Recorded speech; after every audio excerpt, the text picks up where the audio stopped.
जंग उहुद इस्लाम की दूसरी बड़ी जंग थी, जो 3 हिजरी में मदीना मुनव्वरा के करीब पहाड़ उहुद के दामन में लड़ी गई।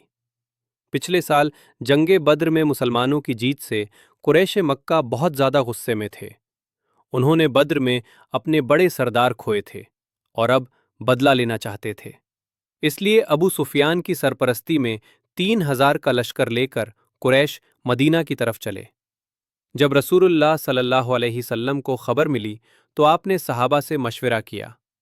कुछ बुजुर्ग सहाबी चाहते थे कि मदीना के अंदर रहकर जंग लड़ी जाए, लेकिन ज्यादातर नौजवान सहाबी बद्र की जीत से जोश में थे और खुले मैदान में जंग चाहते थे।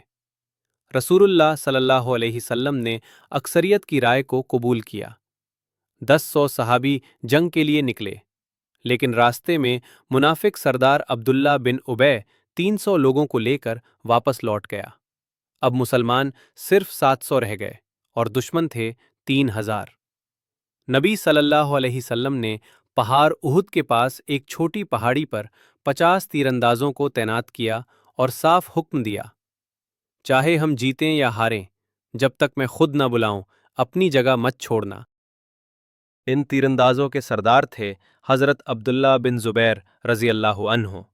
जंग शुरू हुई और मुसलमानों ने ज़बरदस्त बहादुरी दिखाई। हज़रत हमज़ा रज़ी अल्लाह दुश्मनों पर बिजली बनकर टूट पड़े। कुरैश की सफ़ेद टूटने लगीं, दुश्मन भागने लगे। साफ लग रहा था कि मुसलमान जीत रहे हैं। जब कुछ तीरंदाजों ने देखा कि दुश्मन भाग रहा है और मैदान में माले गनीमत पड़ा है, तो उनमें से कई लोग पहाड़ी छोड़कर नीचे उतर आए।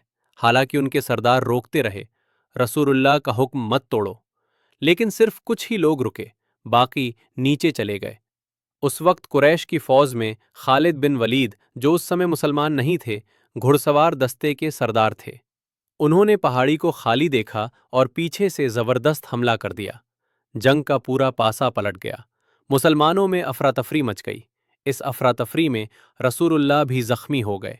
आपके दांत मुबारक शहीद हुए, चेहरे से खून बहने लगा, हेलमेट टूट गया, लेकिन फिर भी आप दुआ कर रहे थे, ए अल्लाह, मेरी कौम को हिदायत दे, ये मुझे पहचानते नहीं। इस जंग का सबसे दर्दनाक पल था हज़रत हमज़ा रज़ी अल्लाहु अन्हु की शहादत।